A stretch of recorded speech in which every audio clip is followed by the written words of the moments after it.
This episode is sponsored by Sourcing Playground. Sourcing Playground is an online platform making it easier for brands to connect with compliant, ethical and sustainable manufacturers.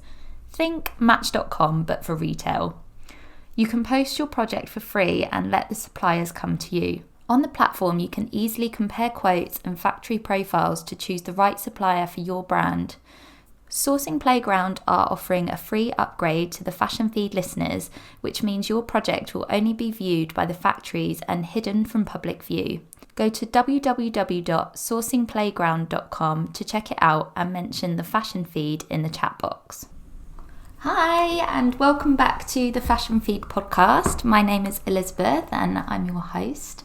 I'm a fashion brand consultant and started the Fashion Feed to expand the knowledge around the fashion industry really, and interview loads of different people who have really cool jobs in the industry, regardless of your background really. So I came across the new craft house who I'm interviewing today through a post that Heart Zena shared about DIY sewing, and I just loved that New Craft House was making sewing cool and accessible to everybody. And it's run by two girls called Hannah and Rosie, and they've been friends since school and just always been obsessed with crafting. And I mean, that is just girls after my own heart, because I had to go to Hobbycraft straight after we met, as I just felt really inspired, and bought some new knitting wool and knitting needles and like a pattern to make my own cardigans, because I've never made my own clothes before, and yeah, just felt really inspired to do that. So after having a successful blog and also struggling to find like fresh and exciting craft products, they set up the New Craft House in 2013. They use traditional crafting techniques in modern and stylish products, and their range of kits and workshops inspire everyone to be creative. They run workshops from the studio on Broadway Market in East London with Hannah's beautiful dog, who is napping behind us whilst recording. We lost the first recording after 10 minutes, but honestly, Hannah and Rosie were so patient with my crappy laptop and were happy to start again from the beginning, so thank you very much. In this episode, we discuss how to get into sewing if you're like a total novice, what the new craft house workshops look like and how you can sign up, why they started buying ex-designer fabrics to sell on their website, common starter sewing mistakes to avoid, and Hannah and Rosie's favourite things to make, and also their favourite accounts to follow on Instagram. So here it is. Thanks for coming on the podcast, and we'll start again. So do you want to introduce yourselves? So I'm Rosie, and I'm one of I'm one of the founders of the New Craft House. And I'm Hannah. Work with Rosie here, and we run sewing classes, and we have a fabric shop. Yeah. Online fabric shop. Okay, so people don't necessarily like come here to view it. We have open days about once a month. If someone wants to stop by, then they're more than welcome to. No, get out. But yeah, most of our people buy online. Yeah. And how did you two like meet? How did you get to this point? We've been friends since school. Like, we went to school in Germany together. So since we were like 14, 15, we've been friends. And we went to different unis, but after we graduated, we started a craft blog together, and that won a Cosmopolitan blogger award in 2013, which seems so long ago now. And after that, we started doing like craft workshops for brands like Catechism, Converse, people like that, doing like brand activation in store. So that's how we started actually getting like work through it. And then a couple of years later, we thought, okay, we'll actually try and do our own workshops. So we went full time and started running sewing workshops, and that kept going for a few years. And then last year we were like, we want to add a new side to our business, and we started selling fabric. And what was the blog about, like from the beginning? It was more like general craft project things, like there was like pottery, knitting, tapestry, just stuff that we were making at home. Yeah, pretty much. We had no plan for the blog. It was just like, oh, we're making these things, we want to share them. Yeah, and we had a lot of spare time, and I was living in Germany, Rosie was in England, so we were like, and then you came to Berlin to visit, and we thought, oh, we'll do something together and start this blog. Yeah. And started there. And they were like little tutorials and things like that. Yeah, and have you literally like loved making stuff since you were little? Yeah.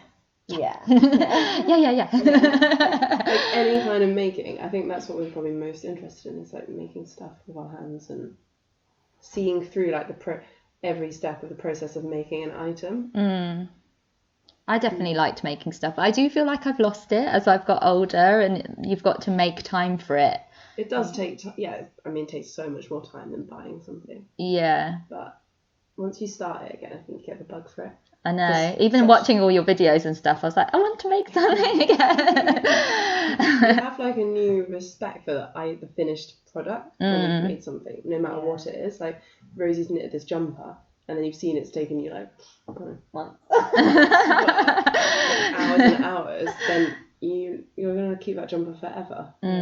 I do have people that, like clients, that make their own stuff, and they say, oh, I'm gonna have to charge, say, £150 for it, and I just don't think people will get it. And I was like, oh, show them, like show them take them fabric shopping, and then show you cutting the patterns, or like even before that, like inspiration, where you're getting it from, because they're not just buying one garment, they're buying that, like you say, that whole process of making something. And it's not just the time, it's the person's skill. But steps, like right? years of learning it. Yeah. It's that, what's that analogy? Is it Picasso, when somebody saw him in a restaurant, they were like, oh, can you doodle something for me? And he did it, and he was like, £10,000, please. And they were like, what? That took you 10 seconds? And he was like, no, it took me like 10 years to be able to do it in 10 seconds. So can you have £10,000, please? But it's true that you're paying for all, like, say if they came to your workshops like once a week, like that costs money to learn and teach. And and so if you were never interested in sewing, but like I don't know, you're kind of bored at work and you want to start a creative project, you think sewing, I don't know, what kind of would get somebody interested in sewing? Or I think taking like an intro class would get you interested a little bit, or if you know someone who does it, then speak to them about it. Because that will get you excited when you see what someone else is making, and the fun that's involved in all the steps, like picking your pattern, picking your fabric, and then having the finished thing. Yeah, like you say, seeing something from beginning to end. Yeah. And then getting to wear it, and people be like, oh, where'd you get that? And you say, I made it. I made it. And you can be the smug person. Like really take pride in saying it. I saw in a video that you said that you made a jacket, and you said literally every time you wear it, somebody will ask you where it's from. I can't remember which one, but you have items where people always ask you, and you're just like, oh, I made it. So you do just feel smug and proud. Yeah, but it's a nice feeling. And so you've got somebody interested, and they're going to come to one of your workshops. What can they expect when they come? So our introduction to dressmaking class is like really from the beginning. Like you can come with very little knowledge of a sewing machine. Some people have come with no knowledge of a sewing machine, which is okay too. And we just take you through like how to use a pattern, like a standard dressmaking pattern, cut your fabric, find the right size, which can be tricky as well. So you've got all the nesting in the and you're like, which one is it? And sometimes you're like between sizes, you have to like grade between them a little bit. And then actually just the basic, like how to sew up your garment. And how to finish it. How to finish it so it actually looks like something you'd want to wear. And can somebody come and make anything, or does everybody come and make the same thing? In our introduction class, they all make the same thing because we've picked a pattern that doesn't have too many like complicated things, and it's much easier to teach a class all doing the same thing. I can imagine. And so what kind of things would you make, like a t-shirt or? We do like a tunic sort of top, and if you have enough fabric you can do a dress as well. It's nice. It's got like a tie at the back, and it works with like quite a few different fabrics, so that's good. And you provide everything, like they don't need to bring anything along with them? They bring their own fabric, but we let them know like what kind of fabric they need to bring. But that's quite nice because then they get sort of to pick it and get something they actually want at the end. Sorry, it just said that thing again. I was like, but it's still recording. So that's why I would actually have to give up if it said it. Where was I? And so you added the fabric shop to your website. How's that been going? Really well. What made you do it? Well, we talked about selling fabric for a while, but there's quite a few fabric shops that have opened in like the last few years and a lot of them sell the same types of fabrics, and we didn't really want to contribute to like buying in more new stock. Yeah, we didn't know what we would add to. Yeah. So, and then when I was talking to a friend about this, he was like, well, he worked for a designer who's around the corner, and he said, we've got so much fabric in the studio, and we're always talking about what we're going to do with it. And that was just the fabric from their sampling. So, and there was so much. I think there was like 2,500 meters they had in there. What? And that was the first lot that we bought. Yeah. In like a couple of hundred different fabrics. Yeah. And still, then it's a lot. To just have sat there. And amazing quality. That was the other thing. They were like all Italian and Japanese fabrics.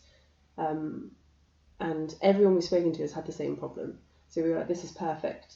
We can kind of buy their waste, solve a problem for them, and then redirect the fabric to a new home, a new purpose. Because people always ask me where to buy fabric. I'm so surely people come in here and be like, where shall I go to buy fabric? Yeah, exactly. Yeah, which they did before we could offer it. Yeah.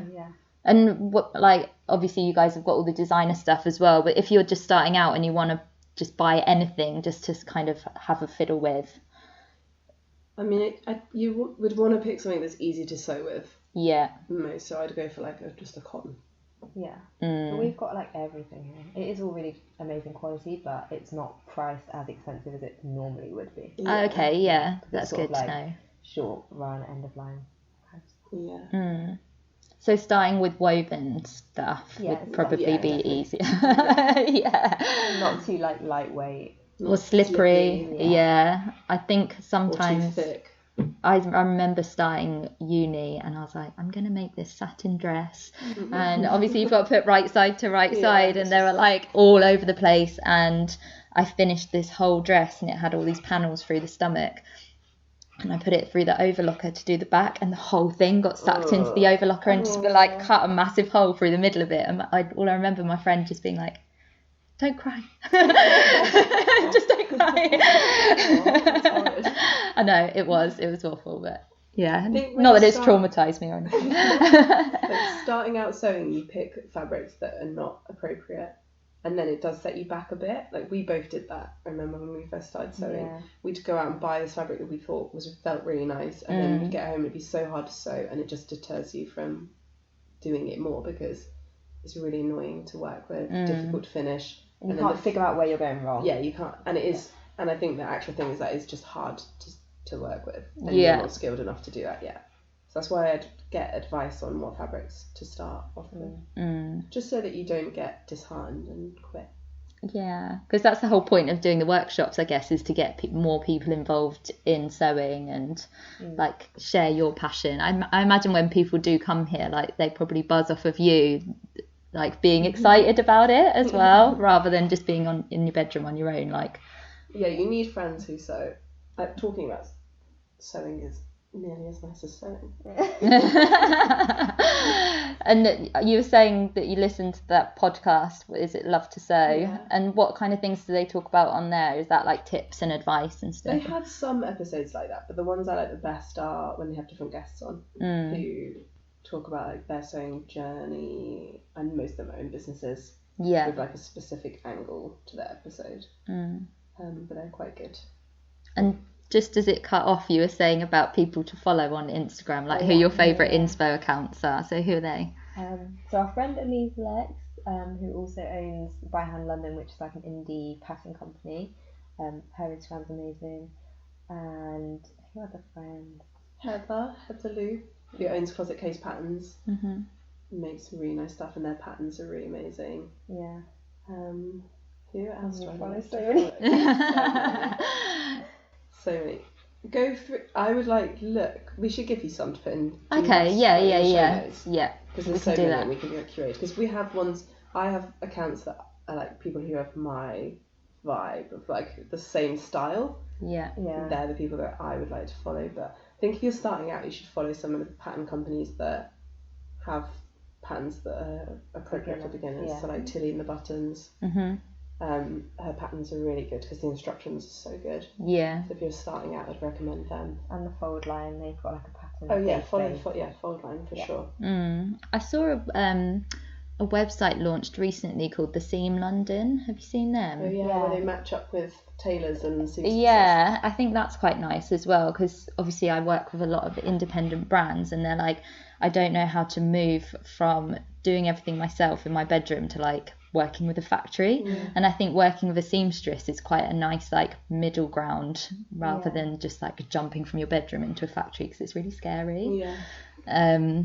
So I think they did an event recently, but do you guys go to many like sewing networking events? But like this as different wild as like the fashion world. We have like our pattern cutter is it from the industry, and some other people who we do some work with, but generally they're completely separate, aren't they? The home sewing world, and then the fashion world, and I think the seam is more fashion. More fashion side. So we don't really go to many events like that. We're all kind of the home sewing side, and it's a shame that they're not like more mixed up, because there's probably like good things in each world for each other. I think our pattern cutter is like an incredible pattern cutter, and then she didn't really know anything. Like, she didn't know the home sewing world even existed, which was quite weird, wasn't it? Because then to us that's everything that we do. But the seam, I was speaking to someone recently, and she said loads of her friends now earn all their whole living through that. Really? Through their website. Yeah, that's which is amazing. kind of crazy. So it only launched about a year and a half ago. I like their thing was like the Uber for sewing or something. And I was like, oh, okay, I get that. That's fine. And so do you feel like since making this your job that it's taken away any of your love for it? No. I mean, it does feel a bit worky, like, but if I'm at home sewing, it feels completely different. Yeah. And it's like the amount we get to sew has gone down a lot. Yeah, as the business has grown. But we used to just take like a week off and call it like a sewing half term and do no other work and just sew. We should do that. And now we don't know where we can do that. Maybe we should just dip it on an out of office and just and sew for a whole week. It'll be poor forever. What are like your favourite things to sew, would you say? I love sewing coats. I say coats. I've only actually sewn one like recently, but it's so nice because then you can wear it all the time. And I like sewing dresses, like fun dresses. Do you take inspiration from any particular era? Not really. No. Just depends. Like, I like using like indie pattern companies. So it sort of depends what they're coming out with. And just follow them. I like sewing jeans and bras most, I think. But I think I've reached peak. I don't need any more jeans. I don't need any. And with the bras, like when we do a bra making workshop, we make a bra with the students, so you just end up with so many. So I've stopped making bras as well. But they're my two favourite things just to make, I think. I just like all the processes that are in them. And you get a really nice finish on them. And then I think they're also two things actually that are really annoying to buy. I agree. You can make them and eliminate ever shopping for jeans or bras from your life. I haven't bought a bra in like 6 years, I don't think. And only one handmade ones. I think that's another reason to like get into it as well, isn't it? Of the, like you were saying before about the sustainability side of things, but there's also the fit side of things as well. Like definitely. Like as people get more advanced with or more skilled with their sewing, then they become way more concerned with the fit. And that's like the focus then. So we have Elise Lex, our friend, teaches like a bodice fitting workshop. That's all on fitting, and the pattern cutting one's all about making your own block so that it fits exactly. But that's the most important thing. And then you start noticing how badly shop bought clothes fit. And then they're not made for you. Or finished. Finished, I do that on TV, especially on like, I mean, I'm a sucker for reality TV, but the crap that they wear on there, like you can see the roping on the seams, like on the telly, and my boyfriend's the fibers as well. or like the threads hanging out, and I'm like proper shuddering. And if it was like, obviously you've got a sewing business, but how have you found having your own business? What would you say has been the biggest struggles with that or challenges? Paying ourselves a normal amount has been the biggest thing. like we've definitely sacrificed a normal salary for a lot of years. Yeah. And it's taken like quite a few years to get to a point where that we are like paying ourselves a good amount. Yeah. That's taking, and I guess we were quite lucky that we live on the boat, so we didn't like we had like a low overheads, yeah, basically in our like home lives, so we were able to pay ourselves less. That's like the biggest sacrifice, I think. But then you get a lot back from it. Yeah. Like you don't get any dread about going in. Get to be your own boss, do exactly what you want to do. Yeah. Like on a day-to-day basis, but also like you can direct the business however you want to change it. Yeah, it's literally just us two. And have you ever sort of wanted to go in different directions with it, or have you just always had the same kind of vision? Not really, have we? No. Yeah, that's good. We just can't, one of us will have like a little idea. But it has grown very organically. Like I wouldn't say we're great at business. We're just like sewing. Maybe that's a bad thing to say, but it's all happened like naturally. Yeah. We've added on little bits and taken away things that we didn't enjoy as much. It's basically been what we enjoy, actually. Yeah, because we're not willing to sacrifice that. Yeah. And how do you split your roles between you? That was also mostly organic, based on what we ended up doing. Like I do like most of the marketing, and Hannah does most of the financial stuff. But otherwise, it's pretty split. Yeah, and because there's only two of us, we know what's happening. Yeah. We both know what's going on. We take it in turns doing classes. Yeah. Yeah, it's a nice split, I think. I do say that to people, like when they're trying to leave their job and they're like, I feel really scared about leaving a salary, but there's so many other things that come into play other than money. And obviously money is a huge part of it, but like you say, you don't get the Sunday night dreads. Like if you want to go for lunch with your mum on a Tuesday, you can. Yeah. And a lot of people who own their own businesses talk about how they never stop working, and we never felt that. We've always had like a good work-life balance. Yeah. Which is probably why it's been a slow approach. But that's what you want. Otherwise you burn out, and you speak to people and they're just like, didn't you find that you go home and you're working for like 4 more hours? And I'm like, no. I've got Netflix on and I'm playing with my dog. Yeah, I think as well, because if it's something you enjoy, it doesn't feel like work. And that's the other thing, is like if you went home sewing, some people might think that that's you going home to work, but it's not. No, sewing for yourself, just like for your own enjoyment. It's just like doing your hobby. Yeah. And knitting, knitting doesn't feel like work at all. No. I was watching like Kirsty's Handmade Christmas, and I think it's really interesting the amount of people that were on there that said like sewing and knitting helps them with like mental health as well. We get a lot of that in workshops. Oh, do you? Yeah. Like the most common reason I think people have come into. That people have started sewing, Yeah, just as like a bit of escapism and and it's something you can do like alone at home. It's like safe, quiet. Yeah. I think I know I had this horrific job at Miss Selfridge, and I'm very open about it, obviously. Worst year of my life.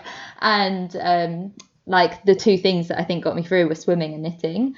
And it was like, I realised in hindsight it was something to do with counting. And it's just like when you're knitting, you don't think about other stuff. No, it just like completely blocks everything else out. And it's very, very therapeutic. And the fact that you get something out at the end of it is like even better. So do you do knitting workshops as well as sewing workshops, or are you mainly into the sewing thing now? We just knit in our spare time. Yeah. We did, when we first started, we did other crafts, but now it's just people are most interested in sewing. It made sense to sort of focus it on one thing. Yeah, and I guess having that niche has made it really easy to get people to know exactly who you are. And because as a creative, I do speak to people and they're like, I've got so many ideas, and I'm like, that's fine to have loads of hobbies, but if you're going to start a business, do you think like niching into something like that is important? Definitely. Way too many different ideas. But I think that's natural that would happen, especially first because it started as a hobby. Yeah, and you're testing out like what works, which makes sense. Like you wouldn't know that sewing would be the most popular. No. Yeah, and you have kind of got to just put it out there, to, like you say, to realise what people want, because I mean, I'm not actually a perfectionist, but I know a lot of creative people are, and they don't want to put anything out there until it's perfect, but you've got to put it out there to realise what is. Yeah. And I guess, like, even with sewing as well, you've got to just try and, like, jump in and... Yeah, because you're not going to be perfect. Like, even people who've been sewing years and years, it won't be completely perfect, so... And you learn so much by making things not perfectly. Yeah, exactly. And like, I'm not going to make that mistake again. Yeah. And so do you guys have any like horrific sewing stories or anything? Or I think one of the most frustrating things I've ever done was I finished a shirt. I just needed to hem it, and then I went to snip off the thread, and I just cut a massive hole right through the front. Oh no! And I tried to kind of repair it, but then I was just like, it was completely wrecked. Yeah. Could you crop it? Things like that. No, it was like right across.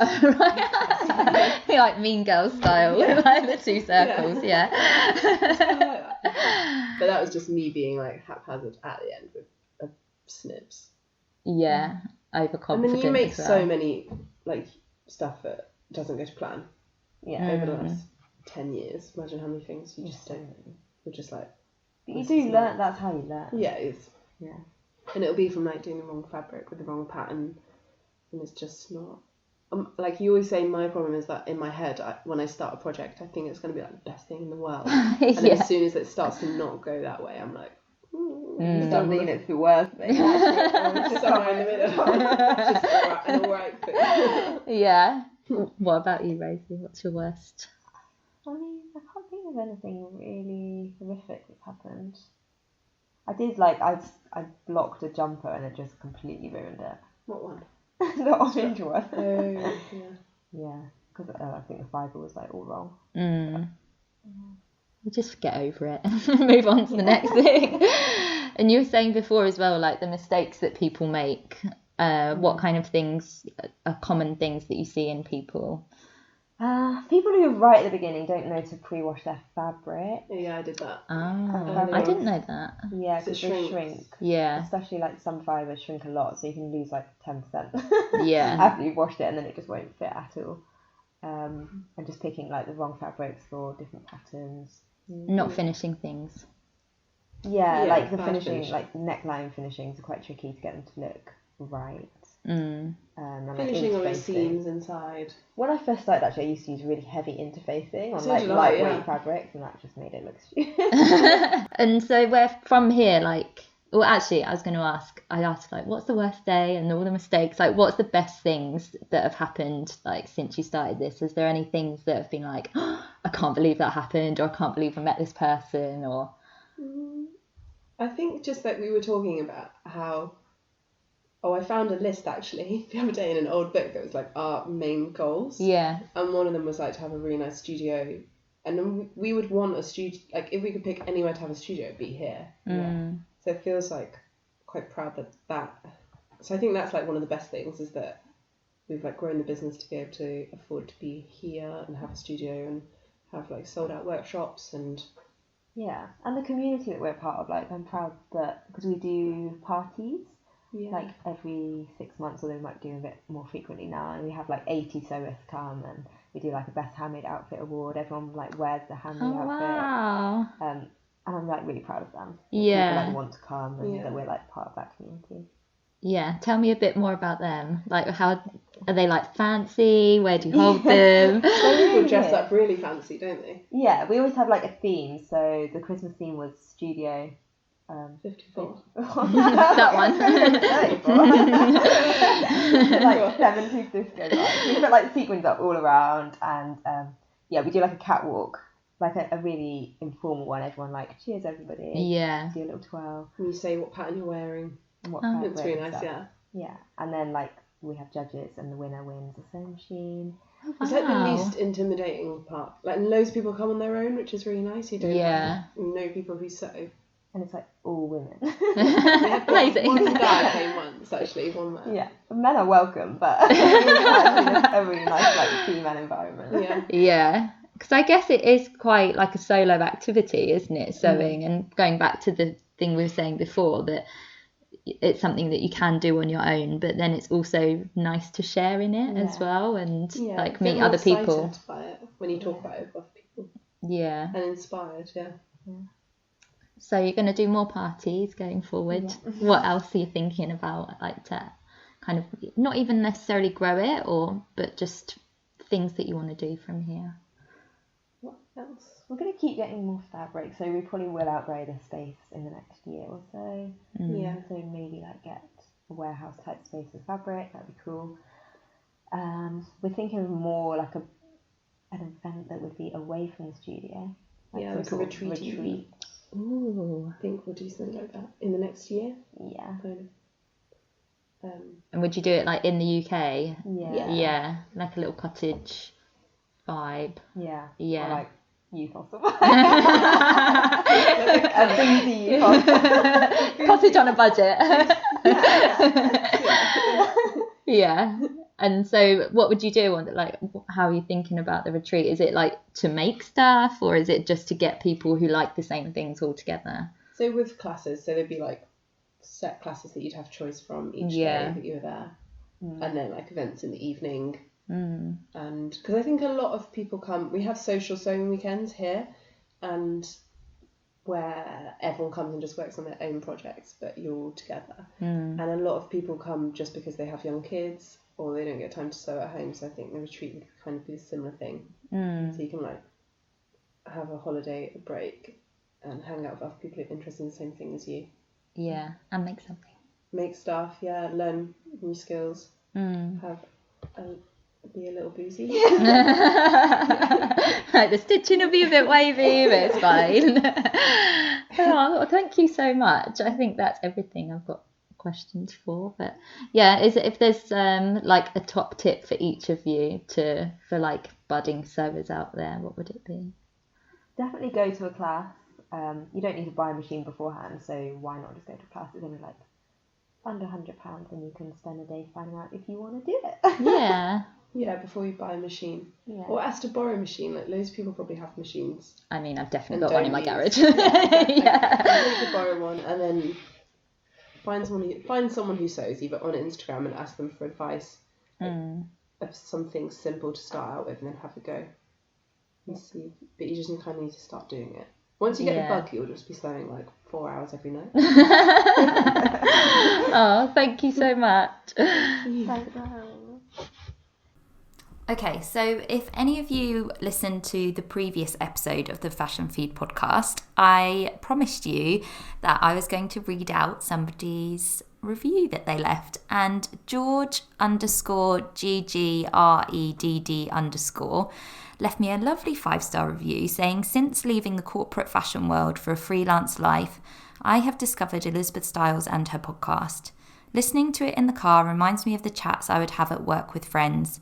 She is so happy and positive, and it's just a lovely, inspiring listen. Like a friend sat behind me in the car, chatting about tales and lessons from the fashion industry and introducing new and interesting people to help and advise you on your fashion journey. Keep up the great work. Oh, thank you, George. If anybody else wants to leave me a review, I would be more than happy to share your review and also your Instagram handle so people can go and follow you. Thank you again for listening, and I'll see you next time for another episode of the Fashion Feed, where I'll be talking to a social media manager and talking about all things content creation.